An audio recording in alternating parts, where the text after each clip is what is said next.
I'll be reacting to Demon Slayer Kimetsu no Yaiba Season 2, Episode 8. Although some people are calling it Season 2, Episode 1 of the Entertainment District arc. I'm hearing it's also being called Kimetsu no Yaiba Season 2, Episode 1. So whatever y'all call it, I'll be starting my reaction in 1, 0, go. And yes, I'm watching it from Crunchyroll's website for those of you that are curious.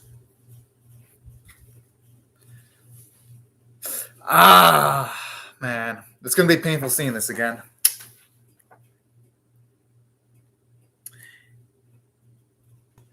And this is how you do a quick little recap, too. Considering that it's been quite a while since I've seen Mugen Train.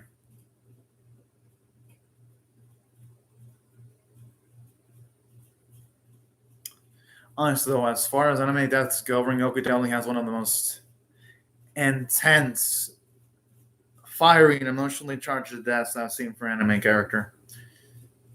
Well, because when he died, it definitely made me feel a lot of emotions.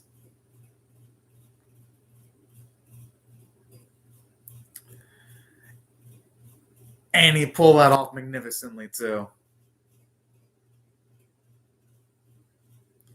Yeah, I just love, like, the flame aura around his body. It looks so cool.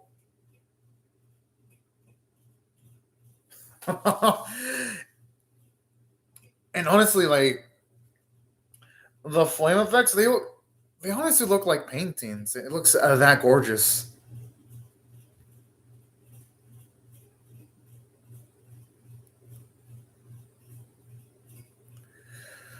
Woo-wee!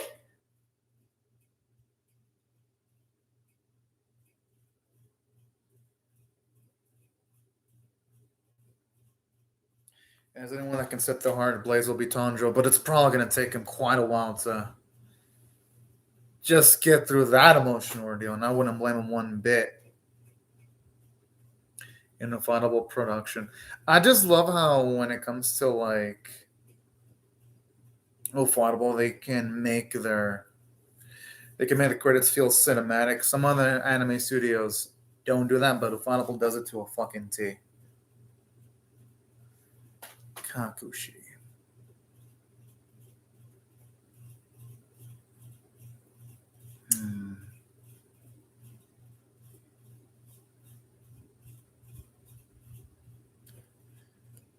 My goodness. The visual. Ooh, man. The visuals look absolutely spectacular.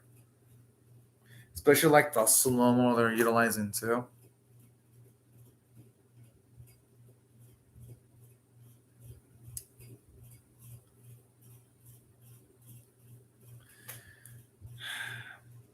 And honestly, Rengoku died way too young too. But that's life, though. Unfortunately, it just isn't fair sometimes. Oh no, I was you're crying too, man. Oh man, I'm not gonna blame any of them for crying though. Shit, because I remember watching this the first time, I felt something when Goku died.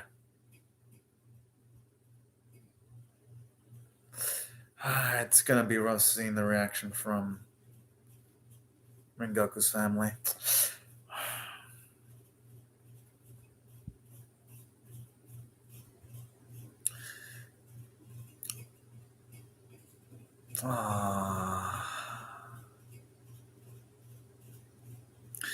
And that's a great scene there because in that distant shot, it tells us enough to know what the crow said to Rengoku's bro without having the need to actually hear what he said. It actually has a lot more emotion there.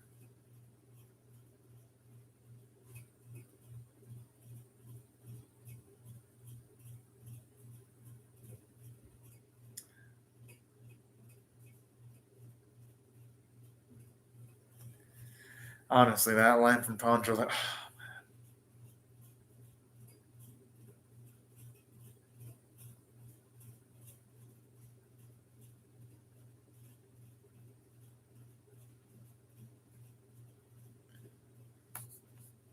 oh, okay.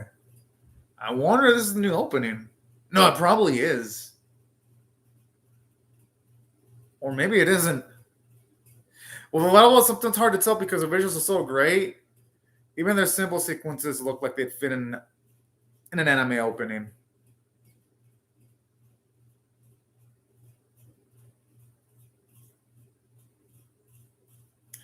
I just love the way the sky like darkens up. Ooh, man. I'd imagine someone can like take that as a gift and it'll look absolutely amazing. As someone's gift, or hell, even like a screensaver.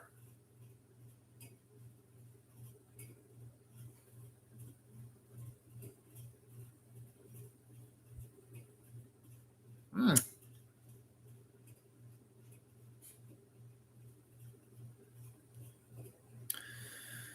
I wonder what this dude's gonna do. Oh, never mind. I thought for a second something was gonna. Okay, never mind. It's back to this kid.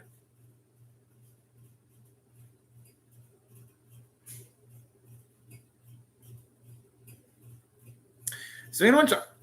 I'm also impressed that with the amount of background animation too, where you see people in the crowds moving, because that's not something you see a lot of in anime nowadays. But this series just keeps on doing things most anime don't do. Save for like maybe a handful per season out of like 40 anime. And I know because I'm currently watching all the non-sequel, non-spin-off anime. So I know most of them don't bother going that far. I wonder if there's any symbolism with that dead moth there. I mean, it wouldn't surprise me considering that usually when they show off things like that, they're usually for a reason. Or I get the feeling that man might end up regretting his words. Because I don't know, I'm getting some shifty vibes from that boy. That arc could just be overly paranoid. Son Hashira Tengen Uzu. Hope I pronounced the name right. I'll be able to memorize it and pronounce it though once the character gets his introduction and I hear his name on screen.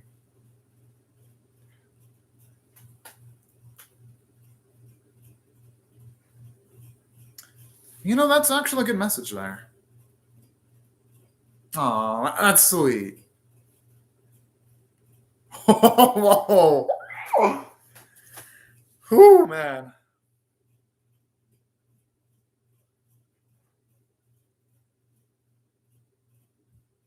Oh. Okay, then I'm assuming that kid, the boy's probably going to be a demon.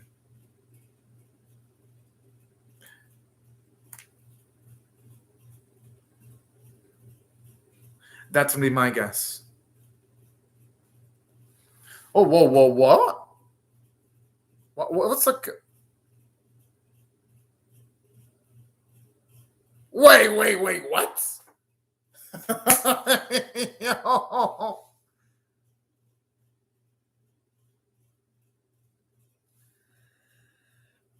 No.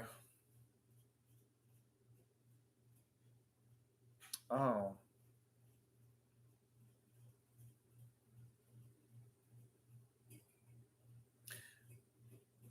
I wonder if that Lily would allow Muzan to like survive in large amounts of time under the sun.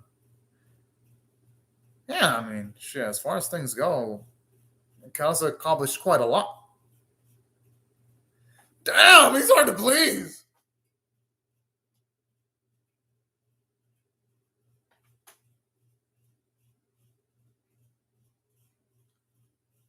I mean, it's not like Kosher grow on trees, though.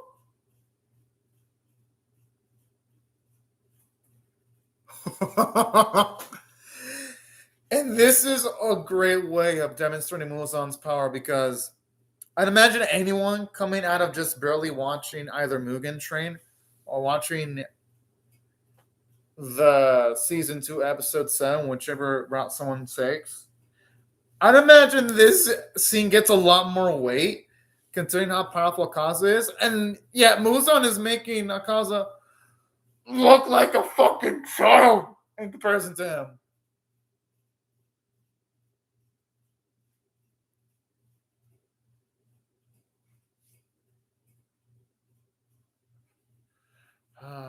Even though Kazu's a piece of trash for what he did to Rengoku, I feel bad for him.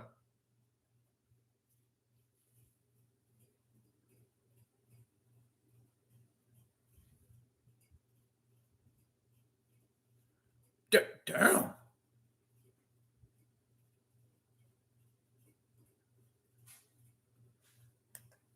But I love this though because it shows you even for like the upper moons, Muzan don't give a fuck at all and doesn't have any ounce of respect too simultaneously. It actually makes Muzan scarier than he already was to begin with.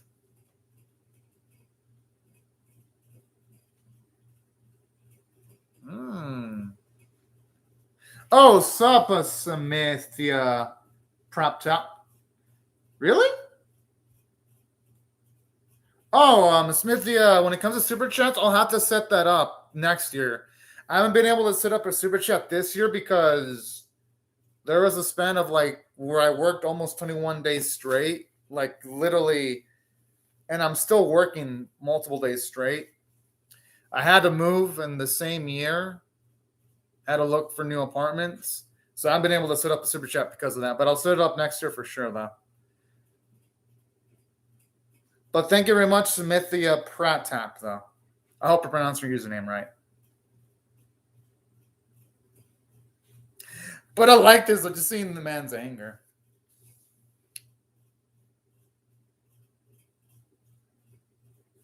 No, Zenzo should wait his turn like everyone else. What the? He should have only taken one. That's greedy. Okay, if he gets caught, he deserves to get reprimanded.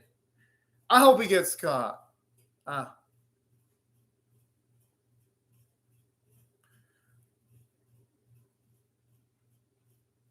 mean,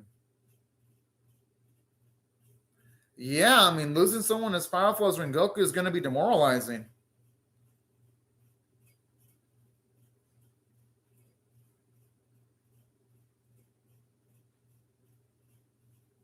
Well, yeah, I mean, Inosuke was really looking forward to, aside from all the boys having great chemistry with Rengoku, they all were about to be trained by him. And just imagine losing someone that you're going to look up to as a potential teacher to be just killed and annihilated. It would drop anyone.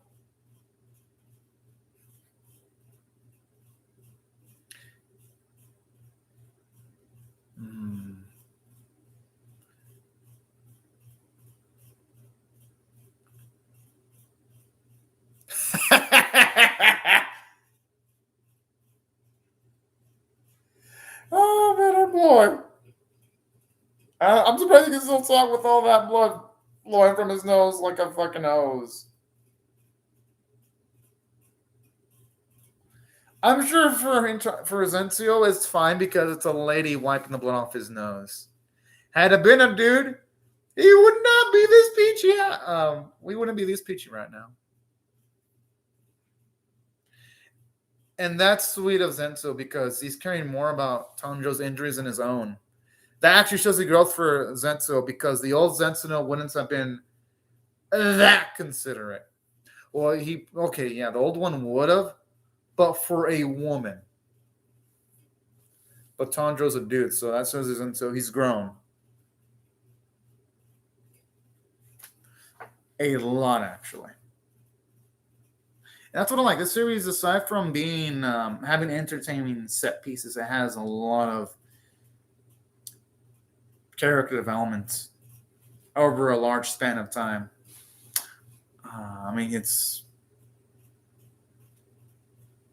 The resemblance, it's uncanny.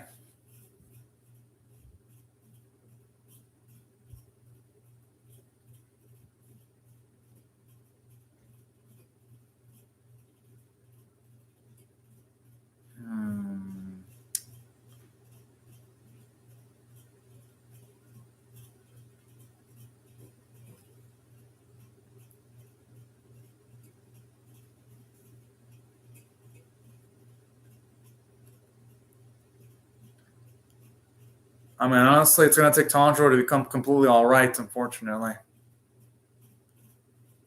Whoa!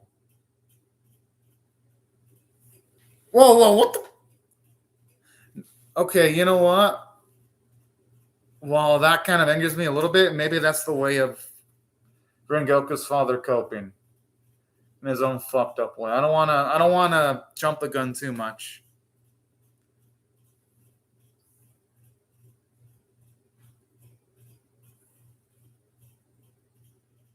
And saying that, I don't think you should see saying that while drinking that.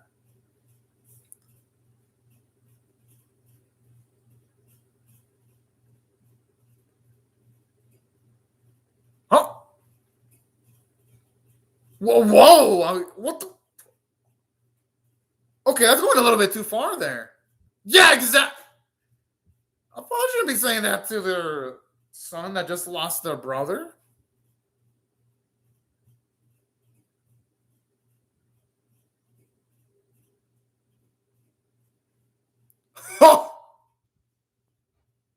Yo, the way those words triggered him.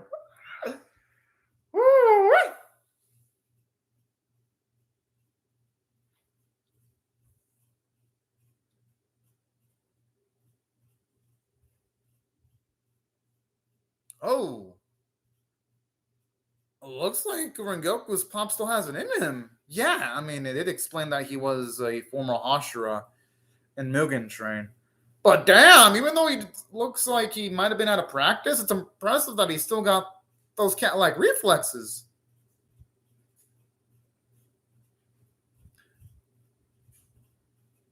Good, good. I'm glad I was able to get out of the grip.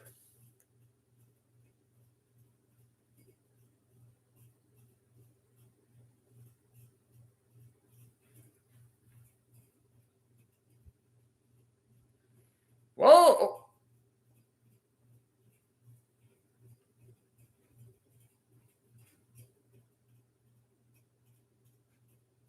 Huh. The thing is, though, the father's making too much of an assumption, though, considering the fact that he doesn't know where our boy got those earrings from, or the context as to why he got those earrings.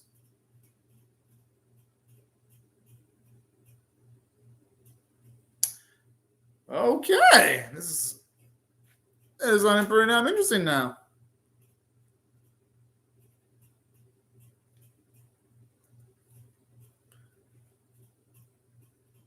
Okay, that's pretty fucked up in saying that. I mean, who's to say that none of those other abilities could become better than the original, though? Just because a copy is a copy doesn't mean that there ain't ever a chance of it surpassing the genuine article eventually. I mean, yeah, the odds would be low, but it wouldn't be nigh impossible.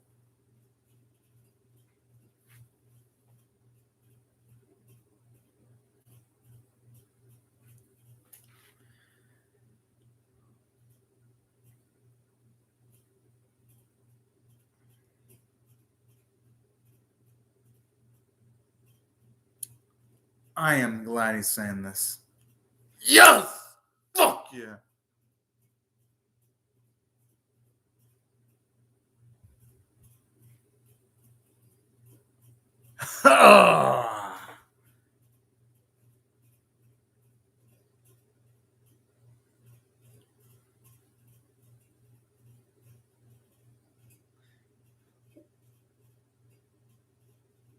Well, because he hasn't mastered those abilities. That's why.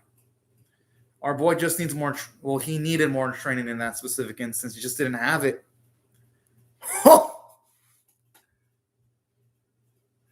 Damn, the himbo's on like a fucking cannon hitting the dude's face. I wouldn't be.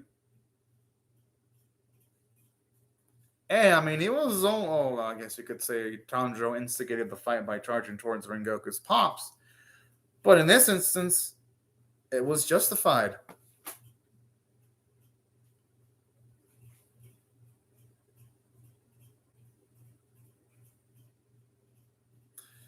Oh my god, that's such how much of a great person Tanjiro is too, because even after getting insulted, he's still concerned about the condition of Sendro's pops. That's That is so damn sweet.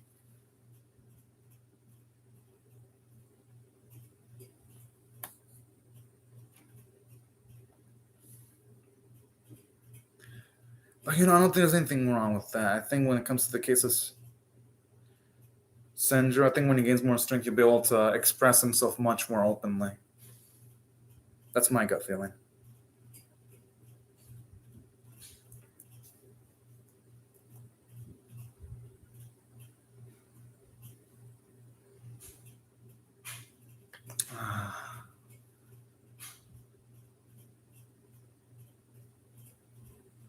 I mean, I don't think Tanjiro has anything to apologize for, though. He was thrown into, the flames.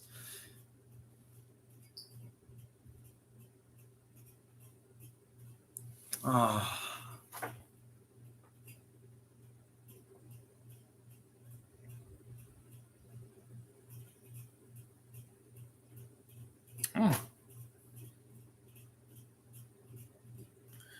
Maybe this will help Tanjiro learn more abilities.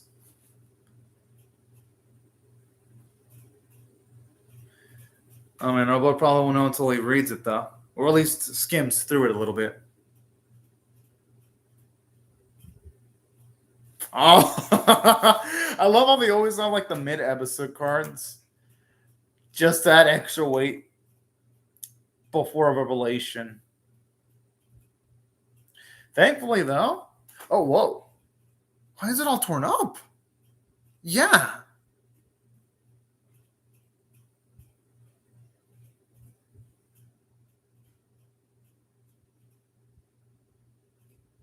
Oh, man.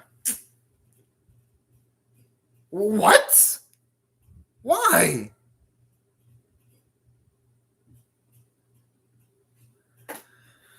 Oh, man.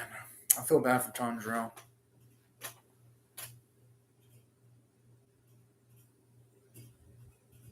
But hey, at least now Tanjiro knows there's something known as sun breathing. That's still some progress. Senjo can hold up his head a little bit more.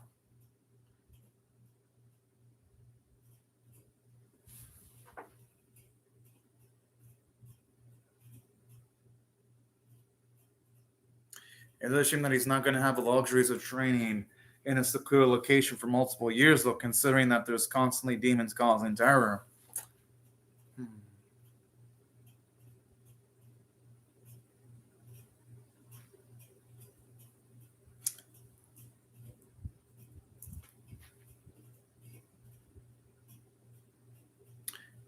And now those our boys always constantly trying to find ways of improving himself. Well, hey, I mean, it's patience.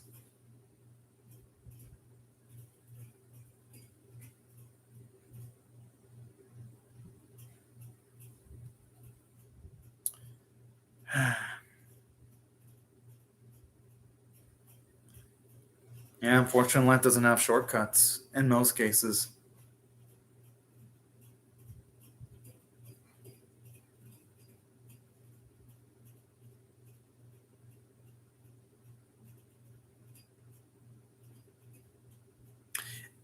And I love, too, the ability to wear his hands shaking.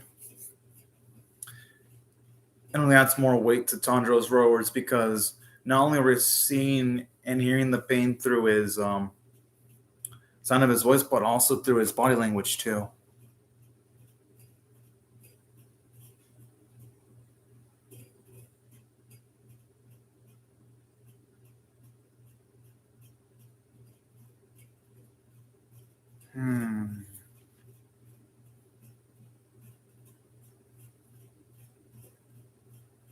Oh, no.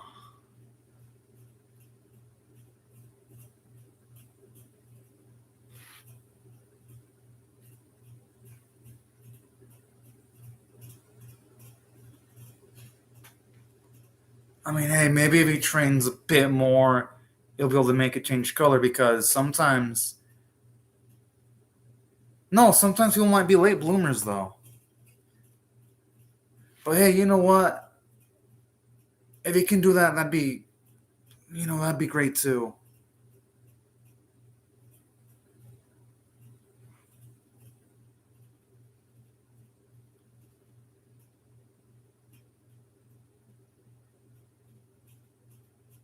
I don't even think his brother would, if Rengoku were alive, he wouldn't feel, yeah, he wouldn't be feeling ashamed about Sanjuro at all.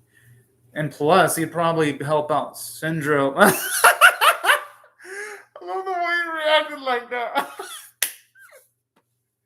Because he knows the impact that does.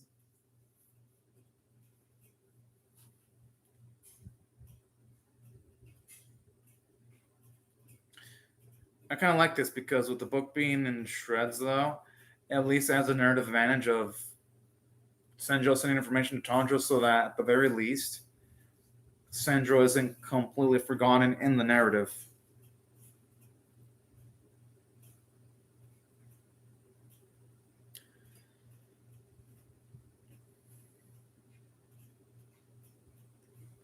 The thing is, I think Rengoku would approve, though, him utilizing it. Because knowing Rengoku, he'd rather it be protecting someone than just to be stored up in the household of his family. Because Rengoku was always about helping out people to the best of their abilities and sacrificing yourself if need be to help out the people that are not as strong. It just feels like it's the Rengoku way, you know? So I can definitely see where Senjo's coming from. And it also shows you Senjo's emotional toughness too and willing to do something like that. Oh!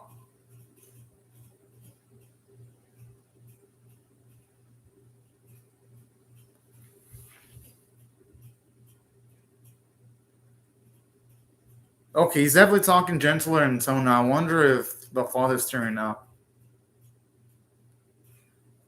Because he wants to be alone, and he's not sounding as aggressive as he did when he was yelling towards Tanjiro.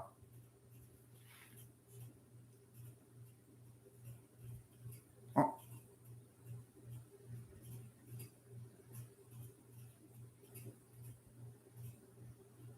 Oh.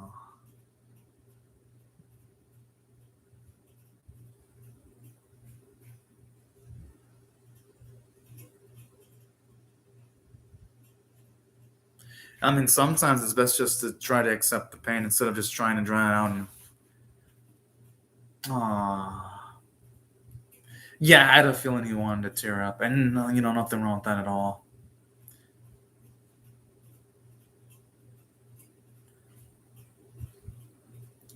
No, that's a mess. No, that is just a massive scene straight up right there.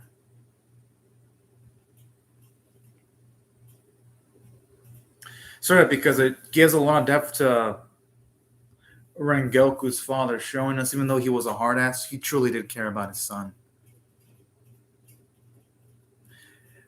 Which also in a way makes Rengoku's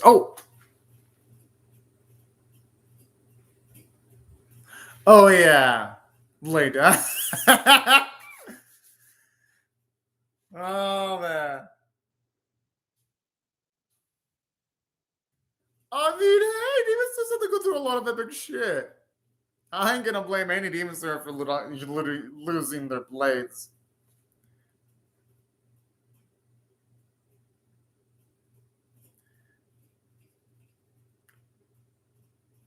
Yeah, Tanja's gonna do it that quick. Jeez.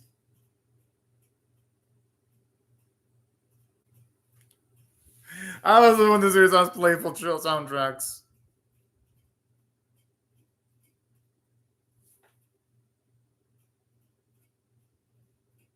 Damn, he's got near infinite stamina.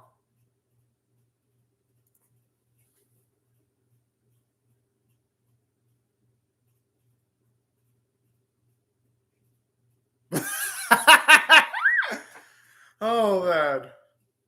But hey, you know what? At least it's some good cardio for Tanjiro, though. Could have been worse.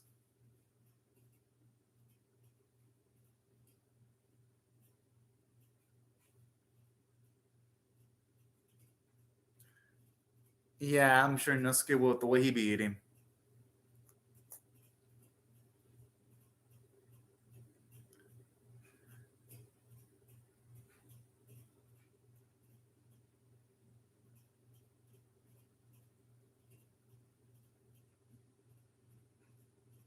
All right, at least he's calling himself. Question is for how long? Damn. You know, whenever Tanjiro loses blood, he should consider having rice dumplings as like a secret weapon. He should have some prepared in case he loses his blade or breaks it or damages it. Sure, that's what I'd do. I'd keep that in, like until my mental note. I'd be like, note to self: know where they sell rice, so that I can have that as a shield. Damn, Thunder will be thick. I mean, I was expecting to be thick, but shit, he looks a bit thicker than an Inosuke. Oh my! When it comes, wow. And I like this. I always love it how they emphasize training for our boys. Holy fuck! Yeah, he's more decked out than an Inosuke. Oh, I mean, wow.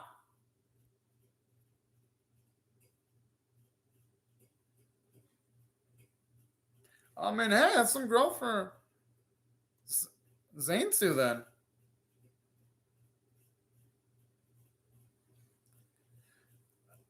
I was hoping that he'd become a lot more calm. No, that's Inosuke. Who am I kidding?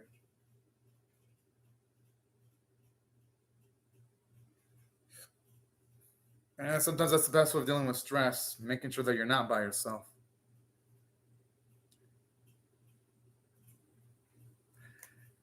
Zenzo was born as a Nezuko-chan. Oh man, I never get annoyed of him at all. Honestly, if they had like a shirt that had only Zenzo in it, I would have bought it. Well, I would have also bought the one I'm currently wearing right now, but I would have also bought that too. Unfortunately, in the place where I bought it, the shirt, Walmart only had this Demon Slayer shirt, so I was only able to buy this one.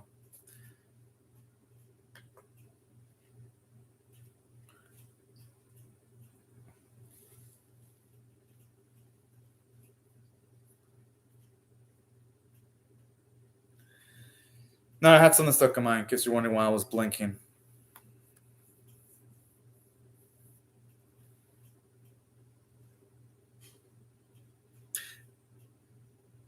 Thankfully, our boy doesn't have a good sense of smell, so even something complete in the complete dark, thankfully, wouldn't surprise him.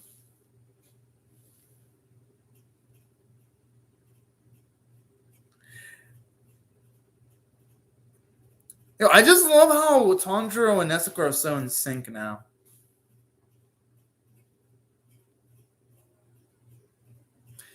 And I love too when the demon jumps out of the fucking building, like you see some of the rocks too.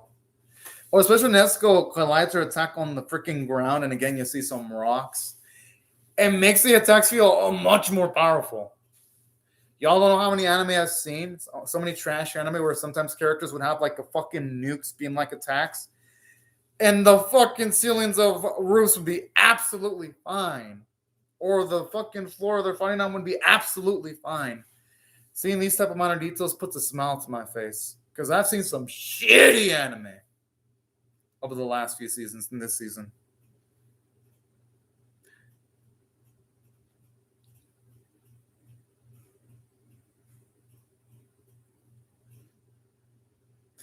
I like how he's saying provoking, even though this demon is likely the one who provoked people in the first place. That's fucking adorable. Talk about a lack of accountability there.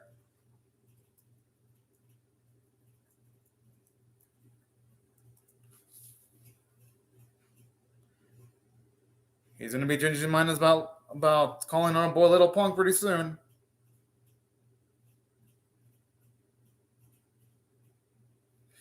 That fucker never stood a chance. Woo, man, that's some beautiful slow-mo too.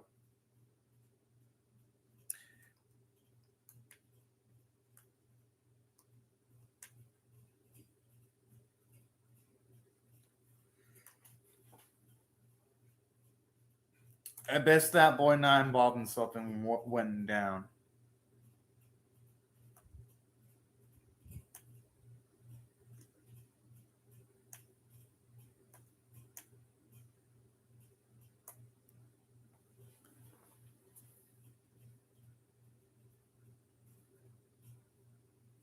Jeez, the water. Okay, now the water's looking almost realistic now. Holy shit. Man, you can definitely tell the CG quality that Ufotable utilizes for the water effects is getting even better than ever before.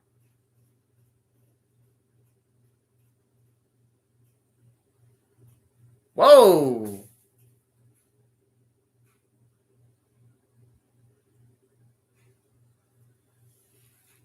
The fuck is that dude doing?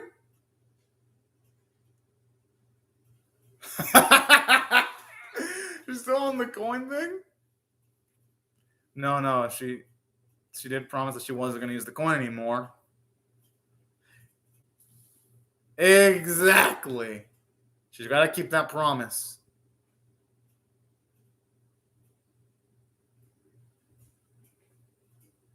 Oh, that is some nice character element for Kano there.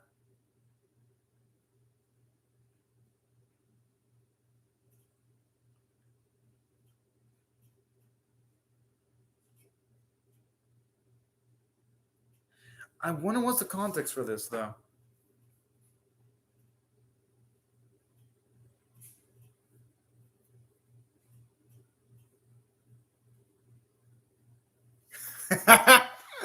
Oh man, this is fucking adorable. Honestly, yeah, the way this dude's treating.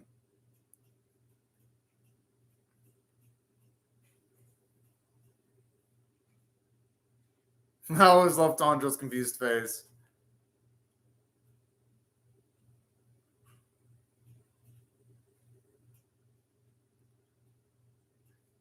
Oh, a headbutt. That's usually a great weapon. Okay, this man is wise to avoid that. That headbutt is a deadly and lethal weapon.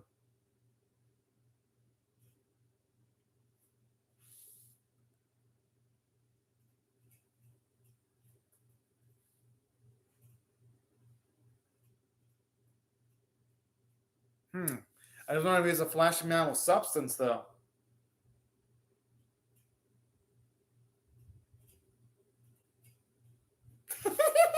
I just love how you have Khan on the background doing that, too.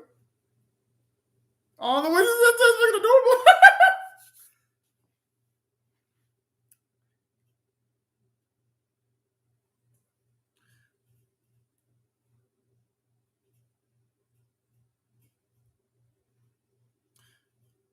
Honestly, this design dude's got.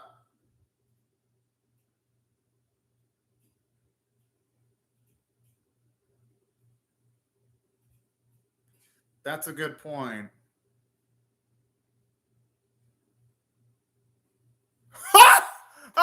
Whoa! That's pretty fucked up. Just reading like a fucking doll.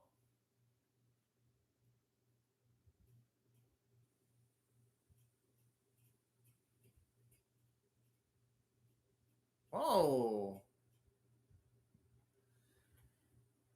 Yeah, exactly. Shit. It's not like everyone's gonna have time to fucking train, become an absolute badass.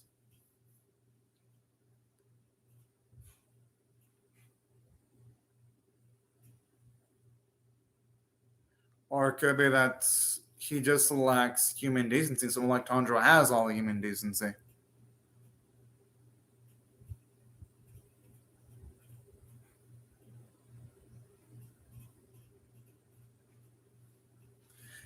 Honestly, that is a great reply. That's actually a bargain.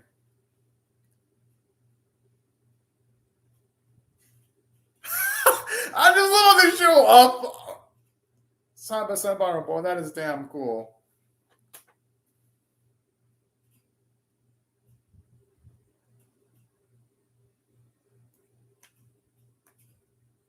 Okay, our sisters are saying that so convincingly, though. Yeah, but it looks like if this man goes towards him, he'd probably have a heart attack. And I'm a Zensu fan, but I'm just saying. Oh, he's pretty damn sensible. Holy. How many probably ganders that? Whoa! This dude! Oh, man.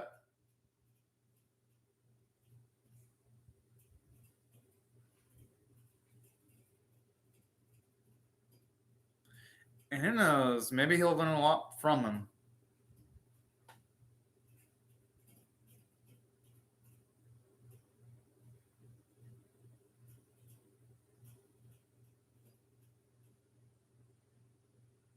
Oh boy. And the way they built this up too with like the trap.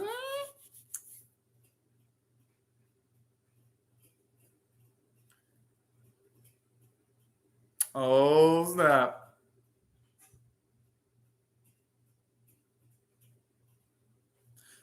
Okay. It looks like this is actually the opening now. Dun, dun, dun. Okay.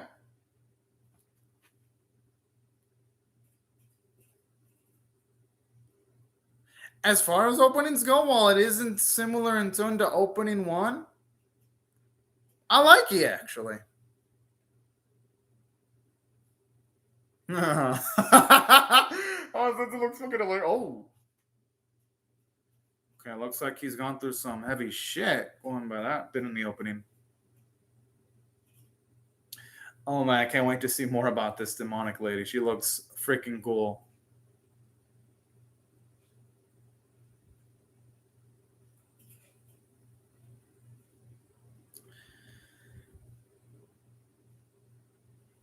Oh, snap. I actually do hope Arzenzo can get some more action this time.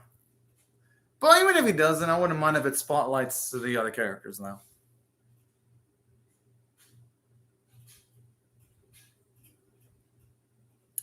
I just wonder who the other three ladies though to the left of the old man, because they got some cool character designs, I ain't gonna lie.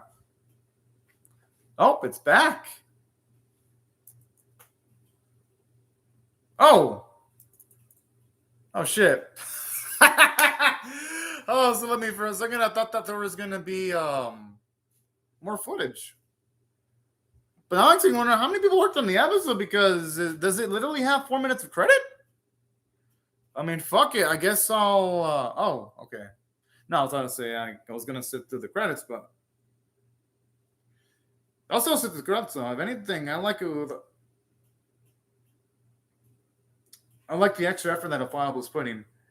Although one of this is just straight up the ED, which, you know, if it's just straight up the ED, then it looks fucking cool. Considering that there have been some lazy ass anime EDs this season. And this, oh, Cloverworks was involved too. Okay. That's pretty cool then. That Cloverworks actually pitched in a bit with the animation, at least going by the credits. Because I don't think they'd be there in the credits just for shits and giggles. Studio Mahu. I don't know what Studio Mahu is. But anyways, let me rate the episode overall. I am going to give it a 9.5 out of 10. I mean, my goodness. The first half was just jam-packed with emotion. Just seeing the aftermath of Rengoku's death. The series really gave it the love, respect, and care it utterly deserved in handling that topic. Because some anime, when characters die, they sometimes rush through it. Here, they didn't do that. They gave, I feel, enough time for me as an audience member to breathe. And it was jam-packed with jokes, too, especially when his eyes showed up. The dude being completely insensible. I'm like, bro! And then there was emotional moments, too, like when Goku's pops was battling his son, but then afterwards when they showed him cry, I love that bit too. It showed a lot of emotional depth. And speaking of which, they really did a great job of making Rengoku's family likable. Because I thought Senjo was likable. And even the father to an extent. Because even though he's a hard ass, I love how it shows you deep down he really does care. I like the character development for Kano too, when she decides not to flip the coin and stop the Hashira from taking the two girls away. That was some nice character development too. Okay, now it's back. Hell yeah. I miss little comedic bits.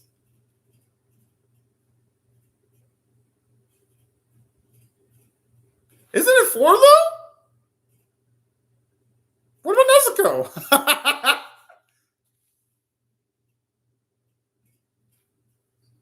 A man who needs no introduction at all.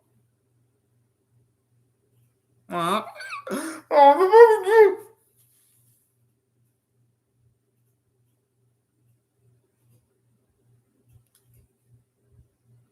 I mean, that's that means the Zenzu and Nezuko stuff are interesting, and same with Tanjiro stuff. Talk about a complete battle hosting man.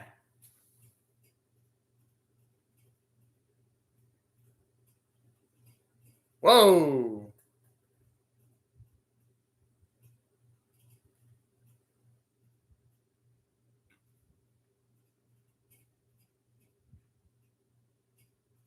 I think that'll be easy for a Hashira to pull off. Itanosuke, all that shit comes with the territory, and that's what makes him lovable too.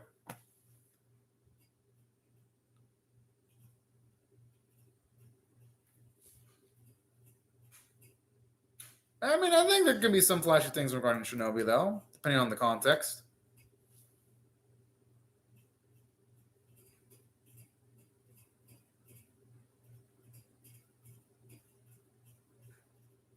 It's probably a mix of both, though.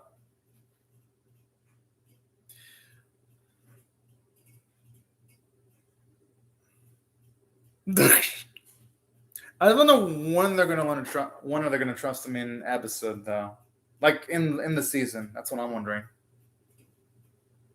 Isn't it four though? What about Nezuko? Oh man, they're fucking adorable though. I always love these bits. They're fucking cute.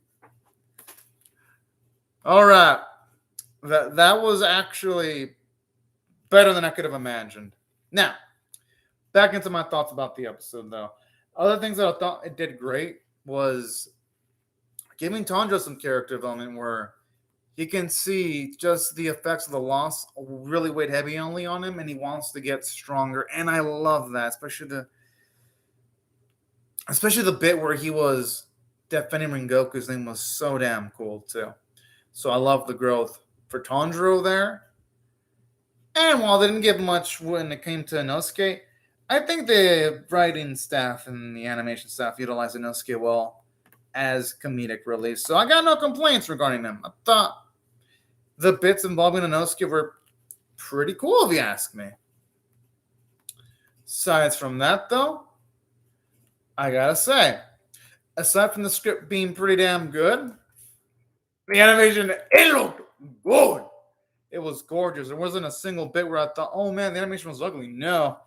Every bit I was like, yep, that looks great. That looks great. Those background looks great. I was thinking, oh, people moving the block. Yes, I mean, the whole episode was like a visual galore. So, if anything, the episode completely surpassed the expectations that I had. So, from a visual standpoint, I'm gonna give it an A plus plus plus. That's how great I thought it looked. Hell, as far as introductory episodes go this year, that was by far and away the prettiest looking first episode I've seen for an anime this year so far. And y'all know I've seen a fuckload of anime. So I don't just say that lightly. Now, aside from that, gotta say, or will continue being gorgeous. I love the voice acting. Music was damn great. Thought the new opening was nice. While I still prefer the first opening of the series, and I also saw bits of the second. I also saw the second one. I thought the second opening was pretty dang intense. I still think the third opening is pretty damn good though, so no complaints there. I liked it. It's, if anything, I respect the decision of the animation staff to go with a much more creative approach instead of going for something much more serious. Go for something a bit more lighthearted. I don't mind that one bit. If anything, I think it shows you the strengths of the staff of Ufotable to be experimental when it comes to playing around with different tones and moods. So that's why I liked it. Aside from it looking really great and sounding great. And that's why I felt the episode was a 9.5 out of 10 tier episode. And of course, I am going to be reacting to the next episode for sure. But anyways, right before I go, let me just say thank you very much to Samantha Pratt Tap for commenting in the live chat. thank y'all, everyone else, for watching my video. Hope y'all read it. Share it, comment, and subscribe. And share it, because depending on how this video does, it'll either be the first anime I react to on Sundays, or it'll be the last one I react to on Sundays. Usually on Sundays, I react to anime based off of which one got the most views in the previous week. So just giving y'all a heads up, if you want the reaction earlier, share the video. If you don't, well, then don't do anything. Just know it will all depend on which one gets the most views. Usually on Sundays, then Mushoku Tensei is the one that does the best, so that's the one I usually do first. But that could change, though. Just depends. But anyways, right before I go, again, thank you very much, Smith the Prep Tap, and thank you all, everyone else, and have a great, safe, fun, and great night and day, everyone. Bye-bye.